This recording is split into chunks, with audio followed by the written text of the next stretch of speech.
जय हिंद साथियों।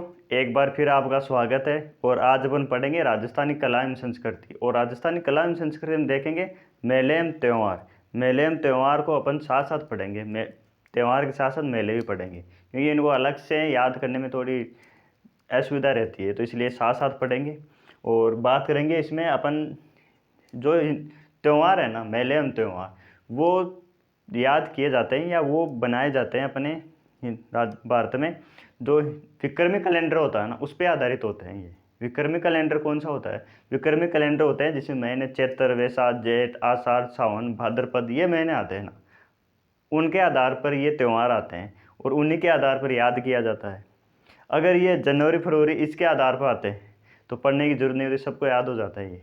कि जैसे अगर जनवरी फरवरी से होता है तो सबको याद हो जाता है ये। लेकिन ये त्यौहार विक्रमी कैलेंडर पर आधारित होता है, इसलिए अपन को थोड़ा याद करने में असुविधा रहती है, थोड़ी कठिनाई आती है शुरू शुरू के अंदर। तो अपन बात करेंगे शुरुआत से कि पहले इसमें शुरुआत होती है कि जो विक्रमी कैलेंडर के जो महीने हैं ना, पहले इनको याद किया जाता है। पहले ये 12 महीने होते हैं, 12 के 12 याद रहे हैं अपन को। फिर बाद में थोड़ी इनके पक्ष होते हैं, कृष्ण पक्ष, शुक्ल पक्ष, 2 महीने। इसके इन महीनों 2 भागों में बांटा गया है। जैसे अपन जनवरी फरवरी में सप्ताह होते हैं ना, 7 दिन का सप्ताह होता है, वैसे इसमें 15 दिन का पखवाड़ा होता है। 15 दिन के पक्ष होते हैं, एक पक्ष 15 दिन का, फिर अगला 15 दिन का होता है। उसमें उसमें पहले में अमावस आती है, दूसरे में पूर्णिमा होती है। पूर्णिमा को महीना पूरा हो जाता है। ये सब है। तो बात करते हैं अपने, पहले महीने देख लेते हैं कौन से हैं। तो है चैत्र। 3 दिन के जोड़े हैं ये। 3 दिन के जोड़े अगर अपन पैर बनाएंगे ना इनके, तो ये थोड़ा याद करने में थोड़ा आसान रहेगा। कैसे? कि चैत्र वैशाख ज्येष्ठ, फिर है आषाढ़ सावन भाद्रपद। चैत्र वैशाख ज्येष्ठ, आषाढ़ सावन भाद्रपद, फिर है आश्विन। आश्विन है ये, अश्विन नहीं, आश्विन।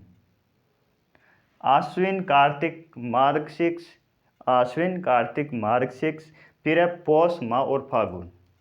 अपन अगर बात करें कि अपने घर वाले हैं ना, उनको सबको याद है, जो मम्मी पापा हैं, दादी दादा हैं, उनको सबको पता है ये। वो कैसे बोलते हैं? वो बोलते हैं चैत वैशाख ज्येष्ठ, आषाढ़ सावन भादो, फिर है आशोज कार्तिक मिंगसर, पो माह फागण, ऐसे बोलते हैं वो। अगर अपन को अगर याद करना है ना, तो अपन उसी लैंग्वेज में याद करेंगे तो ज़्यादा याद, थोड़ा आसान रहेगी याद करने में। कैसे? चैत वैशाख ज्येष्ठ, आषाढ़ सावन भादवा, आशोज यानी आषाढ़ सावन भादवा में, आशोज कार्तिक मिंगसर, पो माह फागण।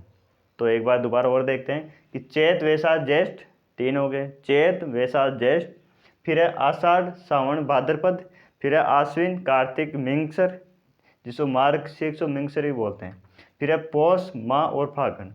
पौष पड़ा आते हैं, पौष पड़ा आयोजन होता है। माह और फागुन, फागुन होता है अंतिम महीना होता है विक्रमी कैलेंडर का, जिसमें होली आती है। होली के बाद में चैत्र आता है, और चैत्र से नववर्ष की शुरुआत हो जाती है। जो अभी चैत्र चल रहा है, आज चैत्र चतुर्दशी है। आज कल त्रयोदशी थी और कल महावीर जयंती मनाई गई थी। तो आज क्या चतुर्दशी है, चैत्र की चतुर्दशी है, शुक्ल पक्ष है। शुक्ल पक्ष और कृष्ण पक्ष अपन आगे देखेंगे। तो एक बार और देख लेते हैं इनको कि चैत्र वैशाख ज्येष्ठ, आषाढ़ सावन भाद्रपद, आशोज कार्तिक मिंगसर, पो माह फागण। अगर आप शुरुआत में देख रहे हो, अगर आप राजस्थान जीके के सीखना चाह रहे हो मेले एवं त्योहार, तो आप इनको नोट डाउन कर सकते हो, इन्हें नोट्स बना सकते हो। मैं उसी हिसाब से इनको आगे पढ़ाऊँगा। तो ये आप पहले आपको नोट डाउन करना है कि चैत्र वैशाख ज्येष्ठ, आषाढ़ सावन भाद्रपद, आश्विन कार्तिक मार्गशीर्ष, मंगसर भी बोलते हैं, पौष माह और फागुन, ये सब हो गए। फिर इसमें क्या होता है, इसमें इसमें ये लिखना है अपन को कि यह विक्रमी कैलेंडर पर आधारित होता है। यह है विक्रमी कैलेंडर, विक्रमी कैलेंडर पर आधारित होते हैं। विक्रमी कैलेंडर पर आधारित होते हैं। कौन से महीने? चैत्र वैशाख ज्येष्ठ, ये विक्रमी कैलेंडर पर आधारित होते हैं। विक्रमी कैलेंडर में क्या होता है कि विक्रमी कैलेंडर जो ईसाई कैलेंडर है, या जो ईस्वी जनवरी फरवरी है, उस इससे 57 साल आगे चलता है। यह है ईस्वी कैलेंडर से, ईस्वी कैलेंडर से 57 वर्ष आगे चलता है, ये लिखना है। 57 साल, जैसे अभी 2023 चल रहा है तो विक्रमी कैलेंडर में है ना 2080 चल रहा है। अभी कौन सा चल रहा है? 2080 चल रहा है, 57 वर्ष आगे चलता है। इसमें अब बात करें, इसमें जैसे अब जनवरी फरवरी में ये महीने होते हैं कितने, वो सप्ताह होते हैं 7-7 दिन के, इसमें 15 दिन का एक सप्ताह होता है, सब 15 दिन का एक पखवाड़ा होता है, उसको बोलते हैं। एक होता है कर्षण पक्ष, कर्षण पक्ष पहले आता है, एक होता है कर्षण पक्ष और दूसरा होता है शुक्ल पक्ष, शुक्ल पक्ष। तो कर्षण पक्ष और शुक्ल पक्ष दो महीने के, मतलब महीनों को दो भागों में बांटा गया है। कर्षण पक्ष 15-15 दिन के चलते हैं ये, और जैसे जनवरी फरवरी में सप्ताह चलते हैं वैसे ही इसमें कर्षण पक्ष ऊपर। तो महीने की शुरुआत होती है कर्षण पक्ष एकम से। आपको नोट डाउन करना है कि महीने की शुरुआत, महीने की शुरुआत, महीने की शुरुआत कर्षण पक्ष, कर्षण पक्ष एकम से होती है, पर कर्षण पक्ष एकम, एकम से होती है। तो ये विक्रमी कैलेंडर पर आधारित होते हैं। कौन से? चैत्र, वैशाख, ज्येष्ठ, आषाढ़, सावन, भाद्रपद, आश्विन, कार्तिक, मिंगसर, पौष, माह, फागुन, ये महीने विक्रमी कैलेंडर पर आधारित होते हैं। और यह ईस्वी कैलेंडर से 57 वर्ष आगे रहता है। इसमें दो पक्ष होते हैं, कर्षण पक्ष और शुक्ल पक्ष। पहले शुक्ल पक्ष, कर्षण पक्ष आता है, फिर बाद में शुक्ल पक्ष होता है। और फिर है महीने की शुरुआत कर्षण पक्ष एकम से होती है। जैसे चैत्र महीना आ गया तो चैत्र, अभी जैसे चैत्र महीना पूरा होने वाला, आज चतुर्दशी हो गई तो कल पूर्णिमा हो जाएगी, फिर होगा ज्येष्ठ का कर्षण पक्ष एकम से महीने की शुरुआत हो जाएगी। सही है। फिर है आगे, इसमें ये इतना होगा, ये आप इसको, इसका स्क्रीनशॉट ले सकते हैं। और अगर आप नए हो इस पे सीखना चाह रहे हो तो आप स्क्रीनशॉट लेके और नोट्स बना सकते हो आप। फिर आगे चलते हैं। अब इसमें थोड़ा ये हो ही गया आपके कि चैत्र, वैशाख, ज्येष्ठ, आषाढ़, सावन, भाद्रपद, आश्विन, कार्तिक, मिंगसर, पौ, माह, फागुन, ये महीने हो गए इसके। फिर आगे बात करेंगे अपन कि महीने की शुरुआत हो गई। महीने की शुरुआत कर्षण पक्ष एकम से होते हैं, इसमें दो पक्ष होते हैं, कर्षण पक्ष और शुक्ल पक्ष होते हैं, ये सब देख लिया। और जो कर्षण पक्ष होता है ना, कर्षण पक्ष, कर्षण पक्ष चलेगा 1 से लेके 15 तक चलेगा। और जो 15 दिन होता है ना उसको बोलते हैं अमावस बोलते हैं। चतुर्दशी बोलेंगे, चतुर्दशी बाद में वो जो चतुर्दशी, और जो 15 दिन होता है उसको बोलते हैं अमावस, अमावस्या बोलते हैं उसको। क्या बोलते हैं? अमावस्या बोलते हैं उसको। फिर यह हो गया शुक्ल पक्ष, शुक्ल पक्ष, शुक्ल पक्ष 1 से चलेगा 15 तक। जो 15 दिन होता है उसको बोलते हैं पूर्णिमा। तो पूर्णिमा, पूर्णिमा, पूर्णिमा से महीना पूरा हो जाता है। तो महीने का अंतिम दिन कौन सा होता है? पूर्णिमा होता है। कौन सा होता है? पूर्णिमा। तो महीना पूर्णिमा, महीना पूरा हो जाता है। वो पूर्णिमा के बाद में नेक्स्ट मंथ स्टार्ट हो जाता है। जैसे अपन बात करेंगे जनवरी 31 जनवरी के बाद में 1 जनवरी, तो 31 जनवरी, कुछ में 30 जनवरी होती है, कुछ में 28 भी होती है। ऐसे इसमें पूर्णिमा होती है। पूर्णिमा के बाद महीना पूरा हो जाता है और आगे का महीना स्टार्ट हो जाता है। तो 1 से 15 तक होती है अमावस्या होती है, फिर अगले 1 से 15 तक पूर्णिमा, पूर्णिमा होती है। 1 से एकम, द्वितीया, तृतीया, ऐसे ऐसे चलता रहता है ये। और इसमें बात करें कि जो भी शुभ कार्य होते हैं ना वो शुक्ल पक्ष में होते हैं। ये शुक्ल पक्ष इसलिए होते हैं क्योंकि इसमें चंद्रमा पूरा दिखाई देता है। इसमें 1 से लेकर 15 तक चंद्रमा पूरा दिखाई देता है। फिर महीने की शुरुआत होगी, फिर चंद्रमा दिखाई नहीं देता रात को। फिर 15 दिन अंधेरी रहती है रात, फिर एकम आती है, एकम के बाद में फिर वापस स्टार्ट हो जाता है क्या, चंद्रमा धीरे धीरे दिखाई देना स्टार्ट दे देता है, मतलब जल्दी उदय हो जाता है। तो ये सब हो गए। तो जितने भी शुभ कार्य है ना वो सब अपन देखेंगे, अभी आगे पढ़ेंगे तब, कि शुक्ल पक्ष में ज़्यादा हैं वो। जैसे कृष्ण पक्ष में तो वो आएंगे, जैसे चतुर्दशी का व्रत आ गया, और 1-2 2-4 आएंगे। बाकी त्यौहार ज़्यादातर शुक्ल पक्ष में आते हैं जो भी शुभ कार्य हैं। इसमें एक चीज़ नोट डाउन और करना है आपको कि नोट, महीने की शुरुआत कृष्ण पक्ष एकम से होती है, लेकिन नववर्ष की शुरुआत चैत्र शुक्ल पक्ष एकम से होती है। इसमें लिखो आप कि नववर्ष की शुरुआत, नववर्ष की शुरुआत नववर्ष की शुरुआत चैत्र, चैत्र अगर महीने की शुरुआत करेंगे तो कृष्ण पक्ष एकम से होगी, और नववर्ष की शुरुआत होगी चैत्र शुक्ल पक्ष एकम से, शुक्ल चैत्र शुक्ल पक्ष एकम से होगी, एकम से होगी। तो अपन ने इससे नोट से ये पता चला कि वर्ष का अंत भी चैत्र पक्ष में होता है और शुरुआत भी शुक्ल वो चैत्र में होती है। तो तुझ पे खत्म, तुझ पे खत्म, तुझ पे शुरू और तुझ पे खत्म, ये कॉन्सेप्ट इस पे लगता है। तो नववर्ष की शुरुआत होती है चैत्र शुक्ल पक्ष एकम से, ये चीज़ ध्यान रखना आपको। और महीने की शुरुआत होती है कृष्ण पक्ष एकम से, ये चीज़ आप नोट डाउन कर लो कि नववर्ष की शुरुआत होती है चैत्र शुक्ल पक्ष एकम से। अब आगे बात करेंगे अपन कौन से त्यौहार कब मनाए जाते हैं, इसका स्क्रीनशॉट ले सकते हैं, ले लो, और या साथ साथ उतार रहे हो आप, नोट्स बना रहे हो तो नोट्स बना सकते हो। अब आगे चलते हैं अपन इसमें कि महीने की शुरुआत कृष्ण पक्ष एकम से होती है, और जबकि नववर्ष की शुरुआत कब होती है चैत्र शुक्ल पक्ष में होती है, क्योंकि शुभ कार्य नववर्ष है तो शुभ कार्य होगा। जैसे अभी नवरात्रों में नववर्ष जगह जगह पे नववर्ष की के उपलक्ष्य में कई प्रोग्रामों आयोजन हो रहा था, ये सब आपने देखा होगा अखबार में भी, आपके आसपास में आपके गली मोहल्लों में ये सब देखा होता। वो तो चैत्र पक्ष शुक्ल में था, वो कृष्ण पक्ष में नहीं था। ये नववर्ष की शुरुआत कब हुई थी चैत्र पक्ष शुक्ल में। अभी लिखो इसमें आगे कि तीज, एक दोहा है कि तीज त्योहारा, तीज त्योहारा बावड़ी, तीज त्योहारा बावड़ी और ले डूबी गणगौर। तो इसका मतलब होता है ले डूबी गणगौर। तो इसका मतलब ये हो गया है कि हिंदू तीज त्योहार बावड़ी, मतलब तीज, जो तीज होती है ना, तीज का त्यौहार होता है, वो तो त्यौहार लेके आती है, और जो गणगौर है ना वो लेके चली जाती है, डूब जाती है, मतलब उसके बाद में कोई त्यौहार नहीं आते हैं। तो हिंदू नववर्ष या अपन सीधा सीधा क्वेश्चन ये बन जाता है कि त्योहारों की शुरुआत कब होती है। तो त्योहारों की शुरुआत इसकी इससे तीज से होती है। इस तीज को छोटी तीज बोलते हैं, छोटी तीज। तो हिंदू नववर्ष नहीं, हिंदू त्योहारों की शुरुआत छोटी तीज से होती है, जबकि समापन गणगौर से होता है। ये दोनों क्वेश्चन बन सकते हैं कि हिंदू त्योहारों की शुरुआत कब होती है, छोटी तीज से होती है, और हिंदू त्योहारों का समापन कब होता है तो गणगौर से होता है। जबकि जो गणगौर आती है ना वो चैत्र में महीने में आई थी, जो अभी चल रहा था उसमें आई थी। तो अगर वैसा देखा जाए तो शुरुआत हुई है, लेकिन त्योहारों का समापन हो जाता है इससे।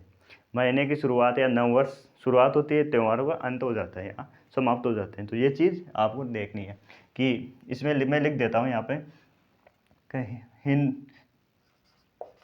हिंदू त्योहारों की शुरुआत छोटी तीज कब बनाई जाती है, तो ये आती है श्रावण। अब श्रावण शुक्ल पक्ष आएगा या कृष्ण पक्ष आएगा, तो शुभ कार्य है तो शुभ कार्य किस में होगा, शुभ कार्य होगा शुक्ल पक्ष में होगा। तो श्रावण शुक्ल तृतीया को। तो हिंदू त्योहारों की शुरुआत श्रावण छोटी तीज, छोटी तीज कब मनाई जाती है, श्रावण शुक्ल छोटी तीज से होता है,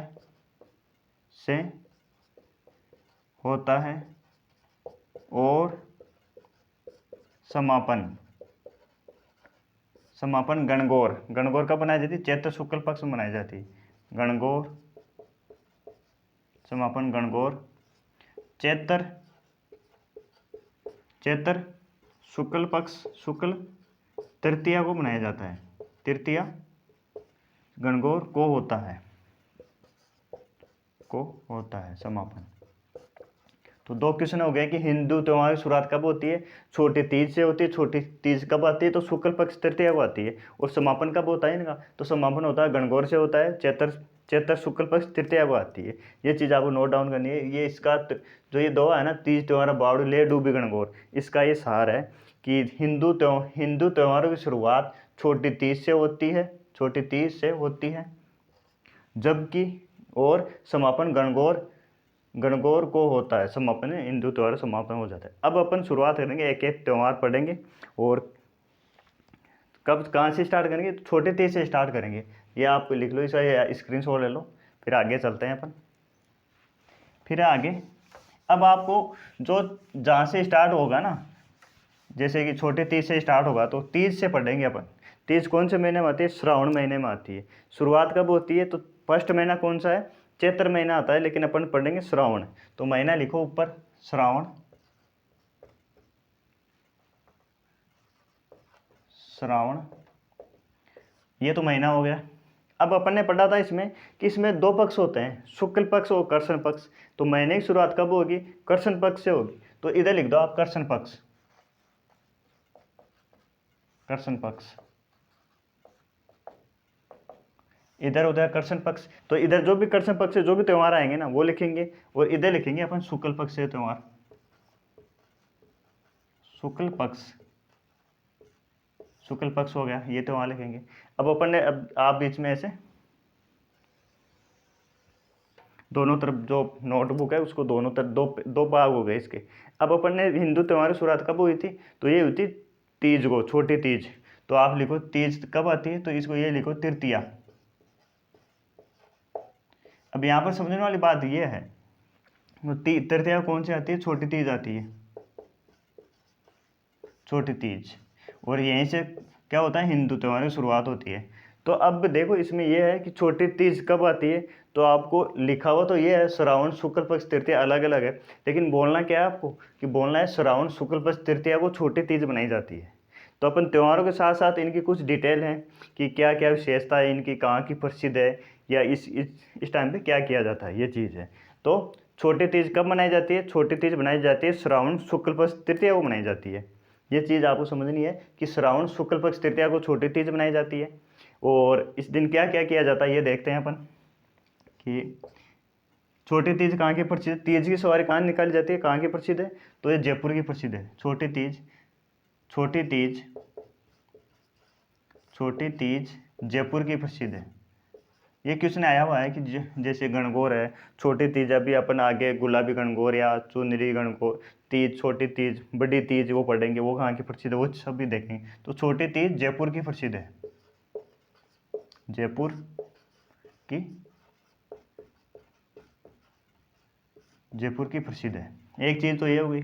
तो छोटी तीज होती है, ये त्यौहार कब मनाया जाता है, तो ये श्रावण शुक्ल पक्ष तृतीया को मनाया जाता है, जयपुर की प्रसिद्ध है।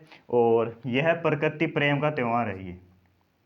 ये है, ये प्रकृति या पत्ती, ये है प्रकृति, प्रकृति प्रेम का त्यौहार है, त्यौहार है। और इस दिन गाँव में या शहरों में तो जगह नहीं होती, गाँव में झूला झूला झूलने का भी होता है रिवाज। और इस दिन सिंजारा भी आता है, आपको पता हो तो। सिंजारा छोटी तीज हो, वैसे गणगौर को भी आता है, लेकिन जो अपन पढ़ते हैं ना वो है छोटी तीज को, तो सिंजारा। अब सिंजारा क्या होता है इसके बारे में कुछ लिखना है अपन थोड़ा बहुत। तो सिंजारा कब आता है, सिंजारा होता है श्रावण शुक्ल पक्ष तृतीया को लिया जाता है। यह है सिंजारा।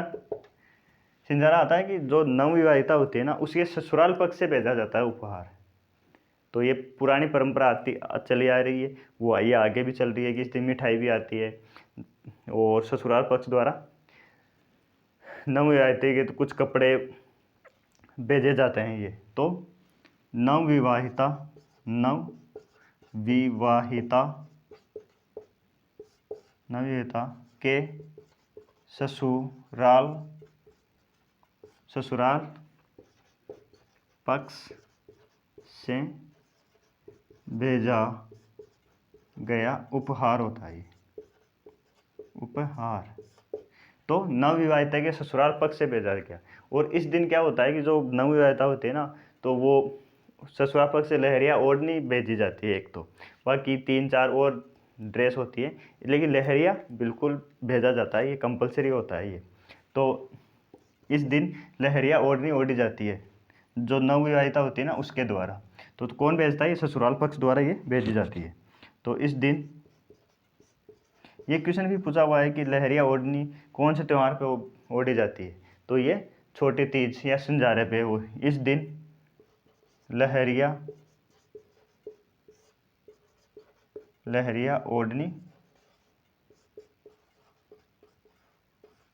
ओढ़नी ओढ़ी जाती है, लहरिया ओढ़ी जाती है। ये हो गया। तो ये चीज़ हो गई अपने छोटी तीज से। वो मैंने हर चीज़ इसकी डिटेल से बताई है आपको कि अगर क्वेश्चन कैसा भी पूछा ना, तो ये ऐसा ऐसा तो है नहीं कि ऐसे तो ज़्यादातर क्वेश्चन ये पूछा जाता है छोटी तीज का त्यौहार कब मनाया जाता है। तो ये मान लो आगे ये पूछ ले सिंजारा कब आता है, या लहरिया ओढ़नी कौन से त्यौहार पर ओढ़ी जाती है तब। तो इसलिए अपन पूरा पढ़ेंगे। तो आप इसको नोट डाउन कर लो। नोट डाउन कैसे करोगे कि श्रावण हो गया, शुक्ल पक्ष हो गया, तो यहाँ तृतीया छोटी तीज आती है। और छोटी तीज जयपुर की प्रसिद्ध है। कहाँ की प्रसिद्ध है? छोटी तीज जयपुर की प्रसिद्ध है। और यह प्रकृति प्रेम का त्यौहार है। और फिर है सिंजारा नवविवाहिता का ससुराल पक्ष से भेजा जाए उपहार है। क्योंकि पहले क्या है कि उपहार जो नवविवाहिता दंपत्ति होते हैं जो होते थे, तो उनके द्वारा क्या होता था कि उनको तो मौका मिलता नहीं था बोलने का, तो उनके घर वाले भेजते थे उनकी तरफ से। तो आजकल तो थोड़ा के सब कुछ नियम चेंज है पूरे, लेकिन पहले क्या होता था कि ये उसके माध्यम से भेजा जाता था उपहार। तो ये हो गया कि सिंजारा नवविवाहिता के ससुराल पक्ष से भेजा गया उपहार है। इस दिन लहरिया ओढ़ी जाती है और ये जयपुर की प्रसिद्ध है। ये चीज़ हो गई। अब आगे देखेंगे अपन, ये आप नोट डाउन कर लो इसका या स्क्रीनशॉट ले लो, फिर आगे देखते हैं इधर ही। फिर इस दिन इसके अंदर एक और आता है, नहीं इससे लास्ट में आता है कि रक्षाबंधन भी इसी दिन आता है। रक्षाबंधन का त्यौहार भी श्रावण में आता है। और ऐसी रिवाज है कि जो नव दंपत्ति होते हैं, जो वो बहू होती है, बहू और सास एक साथ नहीं रहते श्रावण महीने में, ऐसा कुछ नियम है जिसको फॉलो किया जाता है। परंपरा चलती है ये नियम, तो ये उनका क्या कॉन्सेप्ट है ये तो पता नहीं मेरे को भी, लेकिन ऐसा माना जाता है कि एक फर्स्ट जो श्रावण होता है ना, उसमें एक साथ ये सास बहू नहीं रहते। फिर है इसमें पूर्णिमा कौन सी है? पूर्णिमा ये ध्यान रखना है कि श्रावण पूर्णिमा को, इसको ये नहीं बोलेंगे श्रावण शुक्ल पक्ष पूर्णिमा, नहीं बोलेंगे अपन, बोलेंगे श्रावण पूर्णिमा को। रक्षाबंधन कौन सा त्यौहार होता है? रक्षाबंधन, इसको रख पूर्णिमा बोलते हैं, रख पूर्णिमा और नारियल पूर्णिमा भी बोलते हैं इसको, नारियल पूर्णिमा। ये तीनों नाम इसी के हैं, रक्षाबंधन, रख पूर्णिमा या नारियल पूर्णिमा बोलते हैं। तो रक्षाबंधन कब मनाया जाता है? श्रावण पूर्णिमा को मनाया जाता है। वेरी वेरी इंपॉर्टेंट क्वेश्चन है ये कि रक्षाबंधन, रख पूर्णिमा या नारियल पूर्णिमा कब मनाया जाता है? तो ये श्रावण पूर्णिमा को मनाया जाता है। इस दिन रक्षाबंधन होता है, ये सबको पता है। इस दिन एक खास बात ये होती है कि इस दिन श्रवण कुमार की पूजा की जाती है। इस दिन श्रवण कुमार की पूजा की जाती है।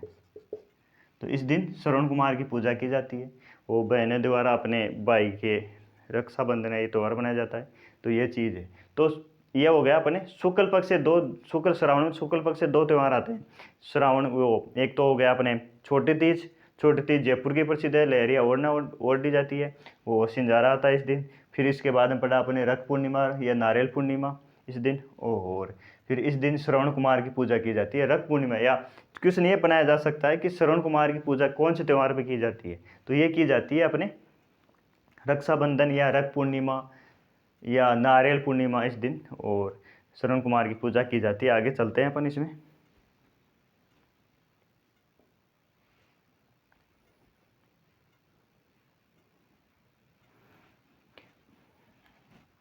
अब आगे ये तो हो गए अपने कि ये अब ये हो गए शुक्ल पक्ष के। साथ में अपन कृष्ण पक्ष में दो तीन त्यौहार आते हैं। एक होती है, नाम सुना होगा, ये नाग पंचमी आती है।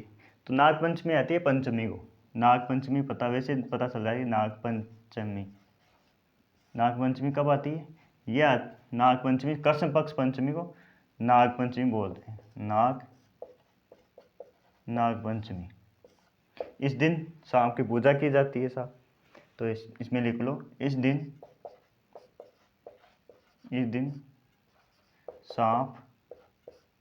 सांप देवता की पूजा की जाती है। तो नाग पंचमी कब आती है? श्रावण पक्ष में आती, श्रावण महीने में आती है, श्रावण के कृष्ण पक्ष में आती है, क्योंकि सांप देवता काले होते हैं, तो कृष्ण यानी काला होता है, तो कृष्ण पक्ष में आएगी, शुक्ल पक्ष में नहीं आएगी। तो नाग पंचमी कब आती है? श्रावण कृष्ण पक्ष पंचमी को आती है। इस दिन नाग देवता की पूजा की जाती है। फिर आती है नवमी। अब जैसे नाग की पूजा करेंगे तो ज़्यादा हो जाते हैं नाग, तो नाग ज़्यादा होते हैं, नेवला आ जाती है, तो इसको बोलते हैं नवमी। नवमी क्यों होती है? नीडरी नवमी, नीडरी यानी नेवला होता है, नीडरी नवमी बोलते हैं इसको। तो इस दिन क्या किया जाता है? इस दिन नेवले की पूजा की जाती है। इस दिन नेवले की पूजा की जाती है, नेवले की पूजा की जाती है। तो एक तो हो गया कृष्ण पक्ष में, हो गया नाग पंचमी आती है अपने कृष्ण पक्ष श्रावण में। फिर है नेड्री नवमी में नेवले की पूजा की जाती है। फिर है आगे एक अमावस्या होती है जिसको बोलते हैं हरियाली अमावस्या, वो लिखेंगे अपन लास्ट में। जैसे पूर्णिमा थी ना कृष्ण पक्ष में, वैसे ही श्रावण की अमावस्या को हरियाली अमावस्या बोलते हैं। इस दिन 3-4 मेले लगते हैं, वो इम्पोर्टेंट है। कौन से मेले लगते हैं वो देखेंगे अभी। तो ये हो गया अमावस्या। अब अमावस्या को ये नहीं बोलना है अपन को कि श्रावण कृष्ण पक्ष अमावस्या नहीं बोलना। तो श्रावण अमावस्या हो गई, ये हो गई श्रावण पूर्णिमा। तो श्रावण पूर्णिमा को तो बनाया जाता है रक्षाबंधन, रक्त पूर्णिमा या नारियल पूर्णिमा बोलते हैं। और ये हो गई अमावस्या, इसको बोलते हैं हरियाली अमावस्या। क्या बोलते हैं इसको? हरियाली अमावस्या, क्योंकि ये श्रावण की है, हरियाली अमावस्या, हरियाली अमावस्या। तो हरियाली अमावस्या कब मनाई जाती है? तो श्रावण महीने में आती है, श्रावण पूर्णिमा को मनाई जाती है। इस दिन कुछ मेले लगते हैं, जैसे 3 मेले लगते हैं, जैसे कि कल्पवृक्ष मेला मंगली आवास अजमेर में लगता है, फतेह सागर मेला उदयपुर में लगता है, एक लगता है बूढ़ा जोहड़ गंगानगर में लगता है, गुरुद्वारा है। तो ये तीनों मेले इंपॉर्टेंट है। तो मेले लिखो इसमें कि मेले, क्योंकि मेले और त्यौहार दोनों साथ पढ़ेंगे अपन। एक तो हो गया कल्पवृक्ष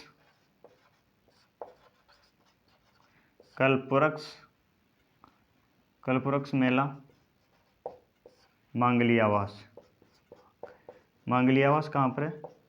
यह है अजमेर में, कल्पवृक्ष मांगली आवास अजमेर में। एक लगता है फतेह सागर मेला, फतेह सागर झील कहाँ पर है? उदयपुर में। तो एक लगता है फतेह सागर मेला, फतेह सागर उदयपुर। कब लगते हैं ये लगते हैं हरियाली अमावस्या को। फिर एक 3 नंबर का बूढ़ा जोहड़ गंगानगर। तो 3 मेले हो गए, हरियाली अमावस्या 3 मेले लगते हैं, कल्पवृक्ष मेला मंगली आवास अजमेर, फतेह सागर मेला उदयपुर, बूढ़ा जोहड़ गंगानगर मेला। कल्पवृक्ष क्या है कि एक ये पुराना वृक्ष है। तो जैसे कोई भी किसी एक तो मेला लगता है अमावस्या को, अजमेर के पास में ही। इसमें ये होता है कि एक पेड़ है, बहुत पुराना होता है, पुराना पेड़ है यहाँ पे। तो वहाँ पे जो भी नए दंपत्ति होते हैं ना, वो उनके वहाँ पे वो जाते हैं, दोनों साथ में 2 को देते हैं और अपने दाम्पत्य जीवन को आगे कोई समस्या नहीं ऐसे कुछ कामना करते हैं। और ये वहाँ पे जाके 2 खा के आते हैं, अपन 2 खा के आते हैं। वहाँ के लोग आसपास के जो भी हैं, जिसको अपन बोलते हैं कि देव देवता दोकना होता है ना शुरू के अंदर, वो सब। तो वो यहाँ के आसपास के लोग, और बहुत बड़ा मेला लगता है, ये फेमस भी है वहाँ का आसपास में। और एक लगता है फतेह सागर मेला, बूढ़ा जोहड़ मेला गंगानगर में लगता है। तो अपन ने जैसे ये श्रावण में 5 पढ़ लिए अपने, कौन से? छोटी तीज शुक्ल पक्ष में आती है। फिर पढ़ा अपने रक्त पूर्णिमा आती है श्रावण पूर्णिमा को नारियल पूर्णिमा बोलते हैं इसको, रक्त पूर्णिमा रक्षाबंधन, श्रवण कुमार की पूजा की जाती है। फिर अपन ने पढ़ा नाग पंचमी कृष्ण पक्ष में आती है, नेड्री नौ में कृष्ण पक्ष में आती है। फिर पढ़ा अपने अमावस्या को हरियाली अमावस्या बोलते हैं। और इस दिन 3 मेले लगते हैं, कौन से लगते हैं? हरियाली अमावस्या मेला लगता है 3, कल्पवृक्ष मेला मांगलियावास, फतेह सागर मेला उदयपुर, और बूढ़ा जोड़ मेला गंगानगर में, ये सब लगते हैं। अब आगे पढ़ेंगे अपन, कौन सा महीना आएगा श्रावण के बाद में, भाद्रपद। तो भाद्रपद, चलो स्टार्ट करते हैं आगे। भाद्रपद मेला, तो इसमें तो ये है ना, अब आपको ये कृष्ण पक्ष ऐसे ही रखना है आपको, कृष्ण पक्ष, कृष्ण पक्ष और शुक्ल पक्ष ये ऐसे रखना है। आगे आगे लिखना है आपको भाद्रपद। भाद्रपद बड़ा महीना होता है और इसमें त्यौहार भी ज़्यादा आते हैं। भाद्रपद, भाद्रपद, तो भाद्रपद बड़ा महीना होता है। नाम सुना होगा कि ये बड़ा महीना है, इसमें ज़्यादातर त्यौहार आते हैं। कोई भी अगर अपन पुराना कोई चीज़ भूल जाते हैं तो अमावस को, देव देवता को धोखा जाता है, ये सब है। तो स्टार्ट करते हैं, चलो